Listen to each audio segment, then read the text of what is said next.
The third platform that we use in this course, other than using Brightspace, which is where all of the lecture videos and the notes are located, the online portal for homework quizzes and tests, this third platform we're going to use is called Desmos. And the Desmos activities that I have in the course, embedded in the course, are meant to help to either reinforce or introduce or practice some of the concepts that we're covering in a way that is different from that online assignment portal we were looking at in the previous video. These activities are not, they're not, they're mandatory. And so they do count for a good chunk of your grade. They're not optional. They do count for a decent part of your grade. The breakdown of the course grading is found in the syllabus, so be sure that you are accessing these activities. Now, when you are at the Start Here section of the course and we look at the course documents, if I scroll down, you'll notice that this is the way that we're going to access these activities. So from here, when I click that link, I'll be asked to join a classroom, and that's what I want to join with. And what I'd like for you to do is I want you to sign in using your school account so that you can, so I have your first name and your last name entered into it. So I'm just going to join, and I'm going to sign into this account.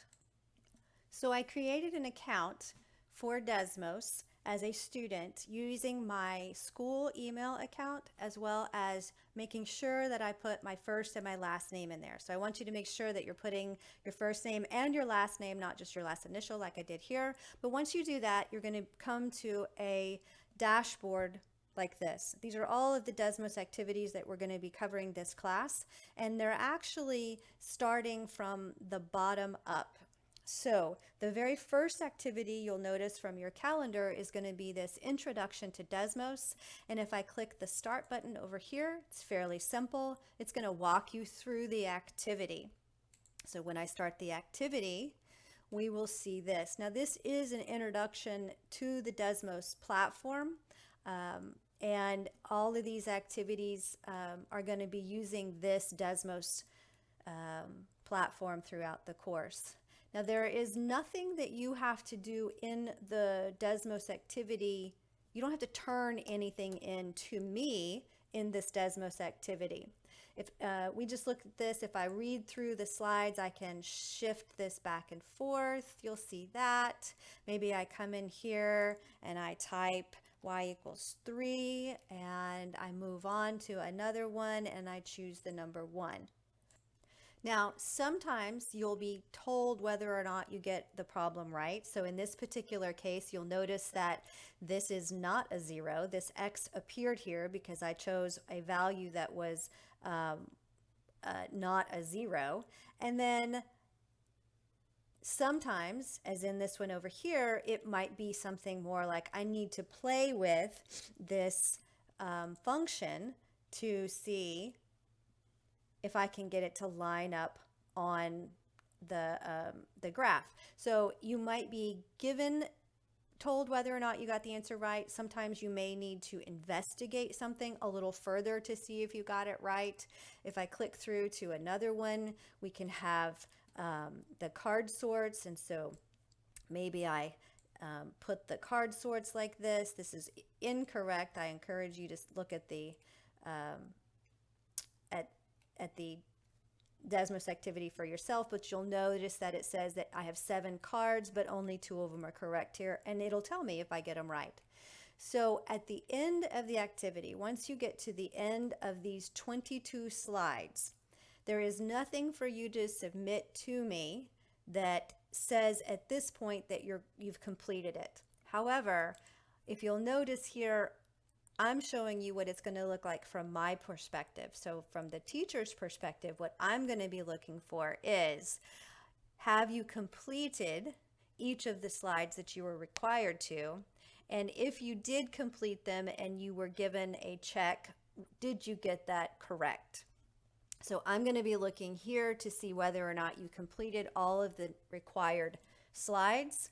Some of the slides are more of a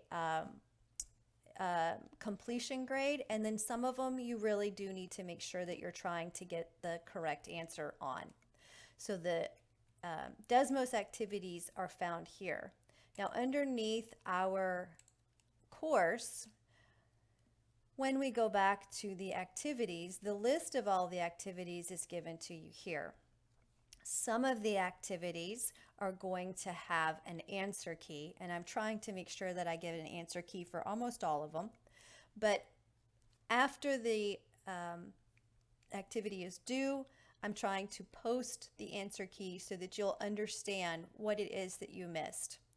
I hope that you enjoy these activities. They're actually meant to help you investigate or get a little bit more of an understanding of how it is that a particular concept works. More practice, different practice from what we were doing already in the online portal, as well as just a different way to kind of look at the math. So again, these are not optional activities. They are meant to help you understand the material a little bit further.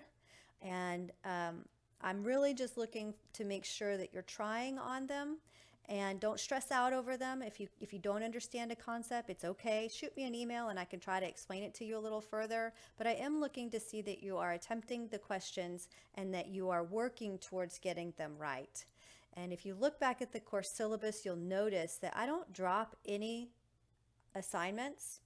I don't replace any grades with the final exam or anything like that. So these activities that you're doing here are kind of meant to help with that curve, if you will, in the course. So if you have any further questions about the Desmos activities, just let me know.